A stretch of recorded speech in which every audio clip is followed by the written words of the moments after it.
تیتر اول امشب: افتتاح سفارت کوزوو در اورشلیم، نخستین کشور با جمعیت عمدتاً مسلمان که سفارتش را در این شهر مناقشه برانگیز تأسیس می‌کند. متهم شدن شهروند فرانسوی زندانی در مشهد به جاسوسی و تبلیغ علیه نظام. اتهام‌های او عکسبرداری از مناطق ممنوع و طرح سوال درباره حجاب. و حزب الله در مسکو، یک هیئت سیاسی بلندپایه حزب الله به دعوت وزارت خارجه روسیه به این کشور رفته. به تیتر اول خوش آمدید.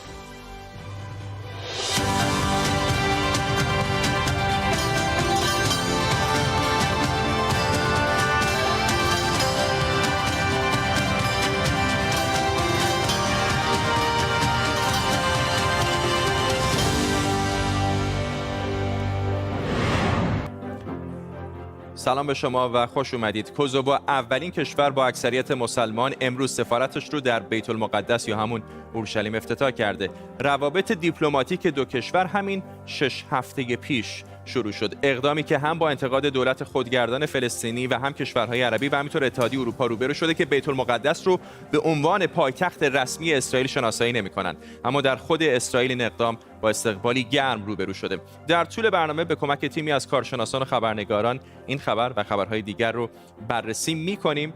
اما اول کمی پیشینه و پیش زمینه بدیم در مورد این داستان. همونطور که گفتم امروز رسما کوزوو سفارتش رو در بیت المقدس یا همون اورشلیم باز کرده. اولین کشور اروپایی و اولین کشور با اکثریت مسلمان که چنین کاری میکنه. 13 بهمن کوزوو و اسرائیل برقراری روابط دیپلماتیکشون رو در توافقنامه‌ای که به شکل غیر حضوری و با میانجیگری آمریکا امضا شده اعلام کردند. گابی اشکنازی وزیر امور خارجه اسرائیل گفته بود این یک رویداد تاریخی در زمینه روابط اسرائیل و کشورهای مسلمانه. اما بیاین یه نگاهی هم به وضعیت خود کوزوو بندازیم. این کشور فقط حدود نصف کشورهای دنیا اون رو به رسمیت میشناسن. 28 بهمن سال 86 اعلام استقلال کرد و از صربستان جدا شد. خود صربستان هنوز اون رو جزو قلمرو خودش میدونه. آمریکا، ترکیه، امارات متحده عربی و عربستان سعودی از جمله کشورهایی هستند که کوزوو رو به رسمیت میشناسن، اما روسیه و چین استقلال کوزوو رو به رسمیت نشناختن و حکومت ایران هم که روابط نزدیکی با چین و روسیه و با خود صربستان داره از شناسایی استقلال کوزوو خودداری کرده، ولی گفته خواهان برقراری صلح بین کوزوو و صربستانه. در جنگ بین صربستان و کوزوو، ناتو در اسفند سال 77 یعنی درست 22 سال پیش برای دفاع از آلبانیایی تبارهای کوزوو به اون منطقه حمله کرد و سرب‌ها ناچار به عقب نشینی از کوزوو شدند. بر اساس قطعنامه 1244 شورای امنیت سازمان ملل یک حکومت موقت در کوزوو شکل گرفت و بعد هم اعلام استقلال کرد. بیشتر از 90% مردم کوزوو رو آلبانیایی تبارها تشکیل میدن که بیشترشون مسلمونن. سرب‌ها در اقلیتن و خیلی هاشون هم بعد از اعلام استقلال کوزوو این کشور رو ترک کردن. رئیس جمهوری موقتش هم این خانمی که پشت سر من میبینید، بیوسا عثمانی، که حقوق خونده و درس هم داده و قبلا هم رئیس مجلس کوزوو بوده. آذر ماه امسال رئیس جمهوری قبلی کوزوو هاشم تاچی که به جنایات جنگی در دوران جنگ متهم شده استعفا کرد. محاکمش در دادگاهی ویژه در لاهه ادامه داره. بعضی از فرماندهان نظامی طرفای درگیر در جنگ داخلی یوگسلاوی سابق متهم به ارتکاب جنایت‌های مثل قتل عام، رو بودن و تجاوز به زنان و کشتار غیر نظامیان، قتل و بیرحمی و شکنجه نسبت به اسرای جنگی شدند. کوزوو سومین کشوری که سفارتش رو در بیت المقدس یا همون اورشلیم افتتاح میکنه و اولین کشوری با اکثریت مسلمان که چنین میکنه. با این حال اتحادیه اروپا، سازمان ملل و بعضی از کشورها از این اقدام انتقاد کردند و دولت خودگردان فلسطینی هم به شدت اون رو محکوم کرده. بر اساس قطعنامه‌های شورای امنیت سازمان ملل و توافق صلح اسلو، بیت المقدس شرقی بخشی از فلسطین محسوب میشه.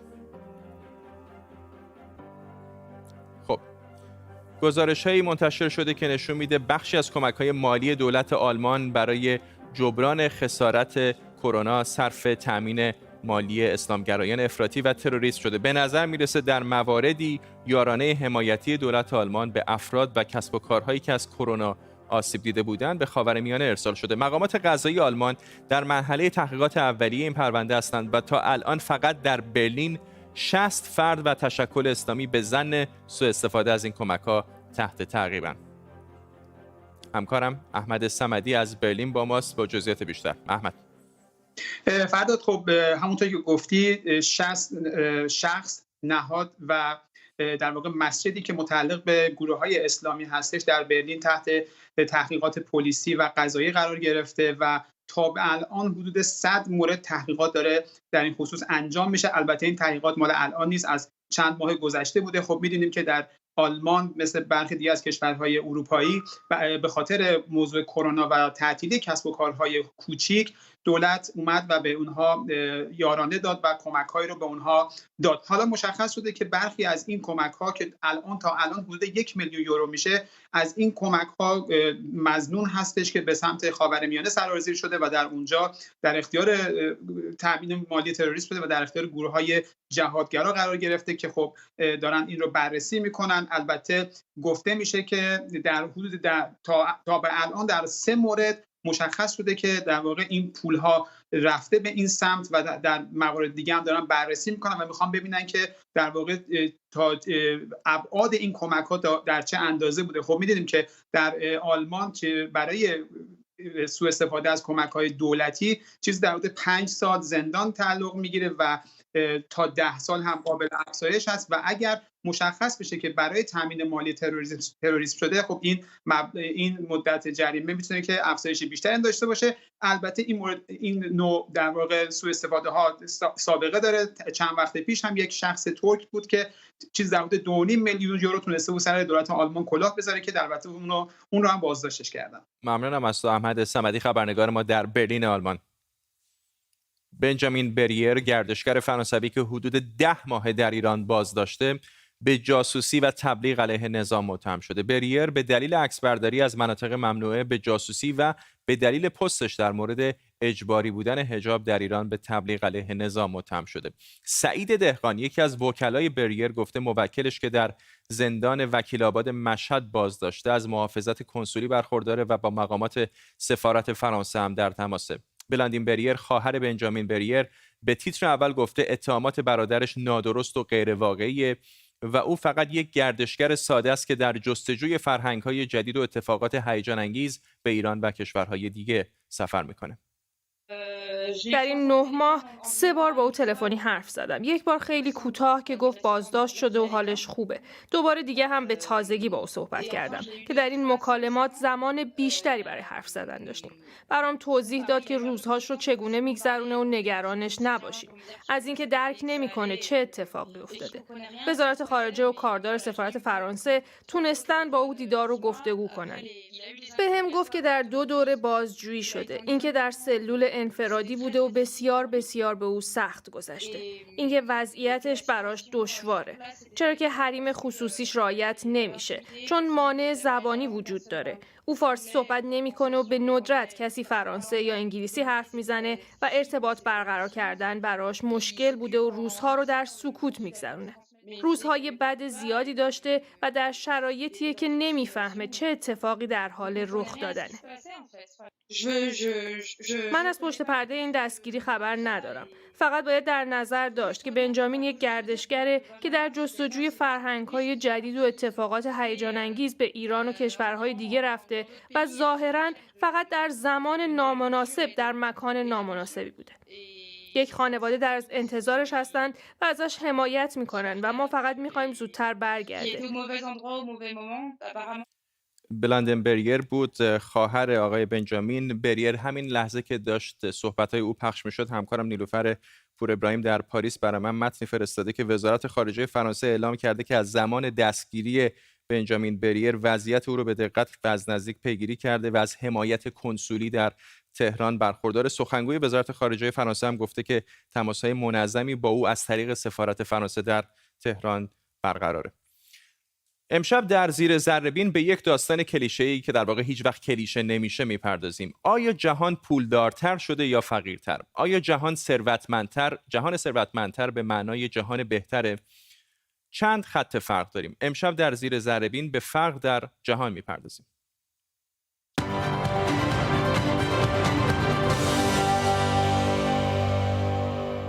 فقر در جهان. این توییت امیدوار کننده بیل گیتس، مدیر سابق شرکت مایکروسافته. این نمودارها رو توییت کرده و نوشته اینها نمودارهای مطلوب منن که نشون میده بشریت طی 2 قرن چقدر پیشرفت کرده. این یکی از همون نمودارهاست که نشون میده فقر در جهان رو به افوله. میشه دید که از سال 1820 میلادی شروع شده. یک نکته در مورد همین نمودار اینه که اطلاعات واقعی تازه از سال 1981 جمع‌آوری شدن، اما با ریاضی تا سال 1820 رو محاسبه کردن که البته برای خیلی ها محل مناقشه است. اما اگه از 1981 شروع کنیم چی؟ این نمودارشه. آمارهای بانک جهانی میگن از همون سال، یعنی سال 1981 به این ور، فقر جهانی از 42.5% رسیده به 9.2%، بالای 70% کاهش. فقر در واقع عدم دسترسی به نیازهای اساسی زندگی و فقط به درآمد برنمیگرده، اگرچه درآمد خیلی تعیین کننده میتونه باشه. برای همین فاکتورهای دیگه‌ای مثل گرسنگی، نبودن آب آشامیدنی و پناهگاه‌های مناسب هم میتونه شاملش بشه. بر حسب طبقه بندی های بانک جهانی با در نظر گرفتن درآمد 3 تا خط فقر داریم: 1.9 دلاری، 3.20 دلاری و 5.5 دلاری در روز، که اولی فقر مطلقه، دومی برای کشورهای با درآمد کمتر و سومی برای کشورهایی که قدرت خرید مردمش بالاست.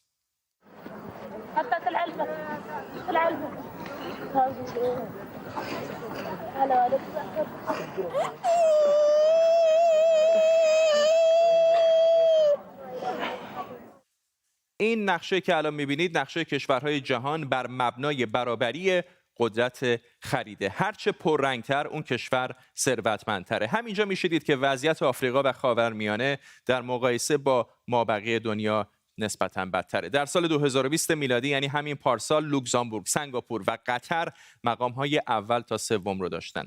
ایران در بین 186 کشور رتبه 100 رو داره. نیمی از فقیرترین افراد فقط در 5 منطقه از دنیا، یعنی بخشای میانی و جنوبی آفریقا، هند، نیجریه، کنگو و آسیا زندگی میکنن و 2.52% از کل جمعیت فقیر هم در خاورمیانه هستند. اما بیاید ببینیم آیا میشه به اندازه بیل گیتس امیدوار بود یا نه. این نمودار فقر در جهانه. اون نقطه‌ای که 2 خط ازش جدا شده جاییه که کرونا اتفاق افتاده. پیش بینی کرده بودن که نمودار پایین میاد، اما بعد از کرونا جهتش برعکس شده و حالا نزدیک 800 میلیون نفر زیر خط فقر مطلقاً. اما این همه ماجرا نیست، چرا که حتی اگر کرونا هم نبود، با توجه به آمارها از سال 2015 میلادی به این ور، فقر در مناطق خاورمیانه، آفریقای شمالی و جنوب صحرای آفریقا برعکس مناطق دیگه دنیا رو به افزایش بوده. چطور حمام میکنن اینجا؟ بیشتر میرن تو قنات یا مثلا جاهای. برای دستشویی کجا میرین؟ برای دستشویی هم دشت ری. میرید دشت. آب خوردن چی؟ از کجا میارید آب خوردن؟ رودونه.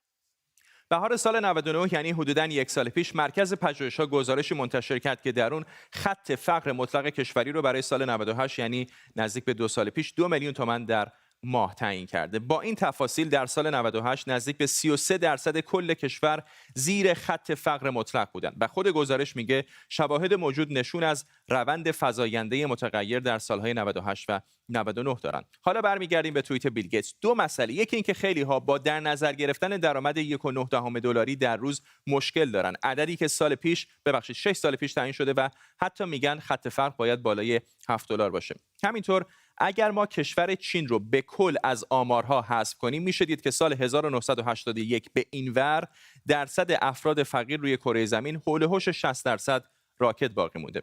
درسته که جهان ثروتمندتر شده، اما عده قلیلی سهم بزرگتری از این ثروت رو به دست آوردن. به گزارش آکسفام فقط سال 2018 ثروت حدود 400 نفر از میلیاردرهای دنیا 12% افزایش پیدا کرده. این افزایش معادل 2.5 میلیارد دلار در روزه. این میلیاردرها هر سال کمتر و کمتر مالیات دادن و میشه دید که چطور طی 68 سال گذشته حالا در آمریکا اون 400 ثروتمند حتی درصد کمتری از ثروتشون رو در مقایسه با کسانی که درآمد پایین دارن مالیات میدن. گزارش آکسفام مدعیه اگر اون 1% ثروتمند دنیا فقط 0.5% بیشتر مالیات بدن، مقدار مالیات میتونه 3,300,000 نفر رو از مرگ نجات بده و 262 میلیون کودک رو به مدرسه برگردونه. در حال حاضر بیل گیتس با ثروتی نزدیک به 125 میلیارد دلار 4مین ثروتمند دنیاست.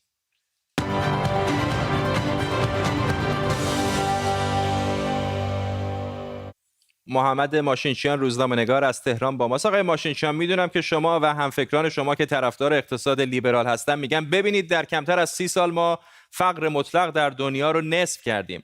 اما مخالفان میگن که خیلی هم خوب فقر رو کم کردید، ولی دنیای امروز دنیای نابرابرتر هست. همونطور که در گزارش هم بهش اشاره شد، عده قلیل بخش بزرگی از این ثروت تولید شده رو در دست دارن. درود بر شما. نکته اینجاست که نابرابری در دنیا اتفاق جدیدی نیست. نابرابری در همه تمدن‌های باستانی هم وجود داشته و اتفاقا نابرابری هم در دنیا کاهش چشمگیری پیدا کرده. نکته مهم به باور من اینه که خود عدده نه اینکه مهم نیست، اما گاهی اوقات میتونه گمراه کننده باشه. عدد تعداد افراد فقیر. اون چیزی که ما بیشتر بهش باید توجه کنیم این است که این افراد فقیر با چه نرخی در حال بیرون آمدن از تله فقر هستن. انگیس دیتون، کسی که شاید مهمترین پژوهشگر حوزه فقر که جایزه نوبل هم گرفته، این رو به فیلم استیو مک‌کوین فرار بزرگ تشبیه کرده که تونل زدن از اردوگاه زندانی‌ها در حال فرار کردن هستن. میگه تا جایی که میتونیم باید سعی کنیم این تونل رو پابرجا نگه داریم و خدای نکرده یه وقت لگد نزنیم که تونل روی سر چیز بریزه. یکی از بزرگترین، ما امروز در جایی قرار گرفتیم در تمدن بشری که باید بین مثلا فرض کنید محیط زیست و ریشه‌کنی فقر دست به انتخاب بزنیم. اصلا انتخاب ساده ای نیست، اما برای کمک کردن به فقیرترین افراد دنیا باید از بعضی از سیاست‌های محیط زیستی، بعضی از آرمان‌های محیط زیستی گذر کنیم. فکر نمی کنید اونطور که در این گزارش هم اشاره کرده بخش بزرگی از این موتور محرک در این 30 سال گذشته به خصوص چین بوده؟ یعنی اگر چین رو در واقع از معادله خارج بکنیم به نظر نمیاد که توسعه در مابقی دنیا اونقدر چشمگیر بوده باشه. خود چین رو هم نباید دیسکاونت کرد، نباید به راحتی کنار گذاشت. معجزه‌ای که در چین اتفاق افتاده و برخلاف اون چیزی که سیاستگزاران کمیته مرکزی حزب کمونیست چین دوست دارند تبلیغ کنند، دستاورد و برنامه‌ریزی دولت چین هم نبوده. رونالد کوز، دیگر اقتصاددان برنده نوبل، به تفصیل راجع به این موضوع سخن گفته است. اما از این هم که بگذریم، من معتقدم که اتفاقاً ببینید بزرگترین پیشرانی از بین بردن فقر نوآوریه. مثلا تولید فرض کنید ذرت از قبل از جنگ جهانی دوم تا دهه 90 3 برابر شده و از دهه 90 تا الان 9 برابر شده. بله. خب این یه پیشرفت چشمگیر غیر قابل تصوریه. ولی عرض کردم برای اینکه اون باقی مونده ها، اون 900 میلیون نفر باقی مانده بتونن دسترسی پیدا کنن به پروتئین، به غذا، به سوخت ارزان، ناچاریم که از یه سری سیاست‌های لوکسی که دوست داریم بگذاریم. ممنونم از شما. محمد ماشینچیان، روزنامه‌نگار از تهران با ما.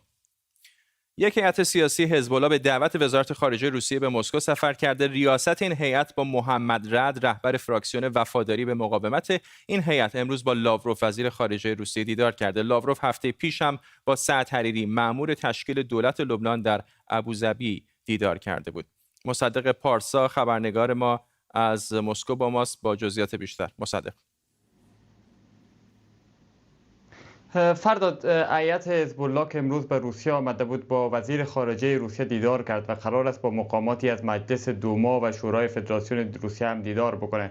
در بیانیه وزارت خارجه روسیه در مورد این دیدار که خیلی دیر هم نشر شد، آمده که دو طرف در مورد مسائل داخلی لبنان و مسائل سوریه صحبت کردند. خیلی هم مسائل کلی پرداخته شده. در اعلامیه گفته که روسیه از تمامیت ارضی و از یگانگی در لبنان حمایت میکنه و امیدوار هست که تشکیل دولت جدید به رهبری سعد حریری این کشور را از بحرانی که وجود داره بتونه تا حدی بیرون بیاره. همچنین در مورد مسئله سوریه گفتن که این حق مردم سوریه هست تا تصمیم بگیرن که چه آینده‌ای را در کشورشان میخواهند. دولت روسیه تاکید کرده که مداخله خارجی نباید در مسئله سوریه و همچنان مسئله لبنان وارد بشه. آقای رد که نمایندگی حزب الله را داره هم گفته که دیدار خیلی مفیدی داشته با مقامات روسیه و یکی از مواردی که متفاوت نسبت به اعلامیه روسیه اشاره کرده اینه که با روسیه تشریک دیدگاه کردن در مورد اینکه تصمیم یک طرفه برای حمایت از تروریسم در منطقه اتخاذ نشه. مصدق پارسا در مسکو، ممنونم از تو. علی سعدزاده، تحلیلگر مسائل خاورمیانه هم از فرانکفورت آلمان به ما پیوسته. آقای سعدزاده، آیا این سفر هیئت حزب الله به مسکو رو میشه در تصویر بزرگتر نقشی که روسیه داره در سوریه بازی میکنه دید، به خصوص با توجه به این گزارش‌های اخیری که جایی مثل الشرق الاوسط و العربیه منتشر کردند مبنی بر این که بخشی از فاطمیون رو، گروه فاطمیون رو از بعضی از نیروگاه‌های انرژی در سوریه روس‌ها اخراج کردن. آیا میشه اینها رو مرتبط دونست به شکلی؟ کاملا. من فکر کنم مسائلی که مطرح بوده بین حزب الله و وزیر امور خارجه روسیه هم سوریه هست و هم لبنانه. در مورد سوریه حزب الله پیاده نظام هواپیماهای روس هست، یعنی خیلی از بمبارانایی که هواپیماهای روس انجام میدن در ارتباط با اطلاعاتی است که نیروهای روی زمین حزب الله به روس ها میدن. علاوه بر این مقدار زیادی از اسلحه هایی که حزب الله به کار میگیره در سوریه اسلحه های روسی هستند. بنابراین در مورد هماهنگی کردن مسئله جنگشون در سوریه با همدیگه خیلی مسائل دارن که با همدیگه صحبت کنن. اما در مورد لبنان همونطور که میدونید تشکیل دولت به بنبست انجام میده. هم میگن که مسئول اصلیش حزب الله است چون میخواد سهم عمده‌ای بگیره در دولت آینده. روسیه سعی میکنه که با ظاهرا اقناع حزب الله که مقدار کوتاه بیاد نفوذ خودش رو در منطقه افزایش بده. این نه تنها در مورد لبنان بوده، این اواخر در خیلی جاها روسیه سعی کرده جای آمریکا رو در خاورمیانه بگیره. ممنون از شما. علی صدرزاده از فرانکفورت آلمان با ما. برخورد خشن پلیس لندن با زنانی که برای یادبود سارا اورارد جمع شده بودند واکنش‌های زیادی رو به همراه داشته، تا جایی که عده‌ای خواستار استعفای رئیس پلیس لندن شدند. سارا اورارد 33 ساله چند شب پیش هنگام برگشتن به خانه ناپدید شد و حالا یک مأمور پلیس متهم به ربودن و قتل او شده. بهاره خدابنده همکارم از میدان پارلمان لندن که در 2-3 روز گذشته صحنه این اعتراضات بوده به ما پیوسته. بهار از تازه‌ترین ها بگو.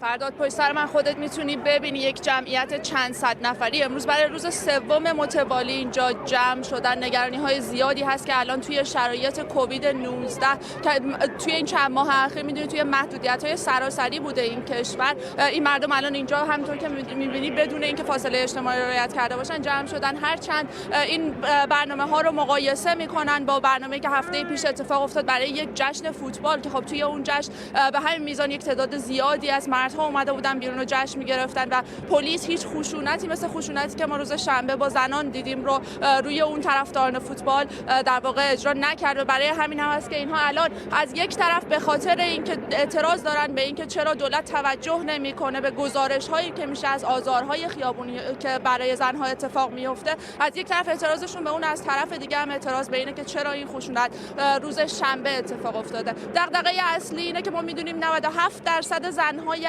بریتانیایی تجربه میکنن آزارهای خیابونی و آزارهای مثل مطلق گفتن، مثل اینکه پسرها دنبالشون میافتن یا دست به بدنشون میزنن، یا دیگه در نهایت همین اتفاقی که برای سارا اورارد افتاده که جان خودش رو به خاطر این موضوع از دست داده.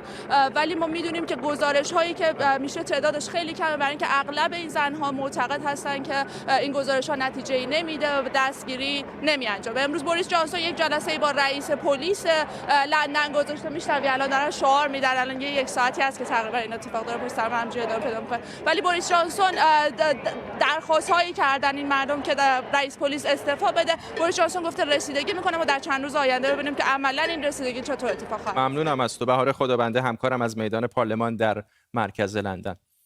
و در آخر ساعتی پیش نامزدهای جوایز اسکار اعلام شدند. دیشب هم مراسم جوایز گرمی که معتبرترین جایزه موسیقی در آمریکا به حساب میاد برگزار شد و خوانندگان محبوبی مثل دوالیپا، تیلر سویفت، لیدی گاگا و آریانا گرانده جوایز اصلی رو برای ترانه‌ها و آلبوم‌هاشون دریافت کردن. همکارم امیب حبیبی نیا که دنبال کننده تمام این مراسم هست از خانه‌اش در لندن به ما پیوسته. دیشب تا دیر هنگام بیدار بود و گرمی رو دیده. برامون تعریف کن امید. فرداد من البته راه افتاده بودم که بیام اونجا، ولی خب ترجیح دادم که به سرعت بیام اینجا. خیلی کلی بگم که اتفاقی که در گرمی افتاد و جالب بود این بود که بیانسه در واقع رکورد تاریخ خوانندگان زن رو شکوند و 28 گرمی با گرمی هایی که دیشب برد تا به حال به دست آورده و در مجموع شده 79 گرمی نامزد بوده. 6 گرمی رو در یک شب برده. اتفاقات دیگه هم در مورد گرمی افتاد که خب حالا خیلی جاش نیست که حرف بزنیم، می‌خوایم بریم با اسکار. ولی نکته‌ای که خیلی توجه جلب کرد این بود که خیلی از خواننده‌های جدید اومدن بودن توی گاراژهای خونه‌شون و ترانه‌ها رو ضبط کرده بودن در سالی که بحران کرونا بود و این ترانه‌ها بعداً پخش شده بود توسط تهیه کننده و همینجوری توی گرمی هم نامزد بودن. در مورد اسکار هم میتونی خیلی کوتاه بهمون بگی؟ در مورد اسکار مهمترین اتفاقی که افتاده در تاریخ اسکار، در تاریخ 93 ساله اسکار، 2 زن کاندیدای کارگردانی شدن، بهترین کارگردانی شدن. کلوی ژائو در واقع کارگردان زن جوان خواستنی که میدونیم در تاریخ اسکار فقط 7 زن نامزد شدن که کاترین بیگلو در سال 2010 اولین زنی و تنها زنی است که جایزه اسکار رو برده. حالا ببینیم امسال با 2 زن در اسکار بهترین کارگردانی چه اتفاقی خواهد افتاد. ممنونم از تو امید حبیبینیا، همکارم از خانه در لندن با ما. به این ترتیب میرسیم به پایان تیتر اول امشب. این برنامه رو کمی دیرتر با زیرنویس فارسی میتونید در یوتیوب دوباره ببینید. ممنون از همراهیتون، تا برنامه بعدی، بدرود.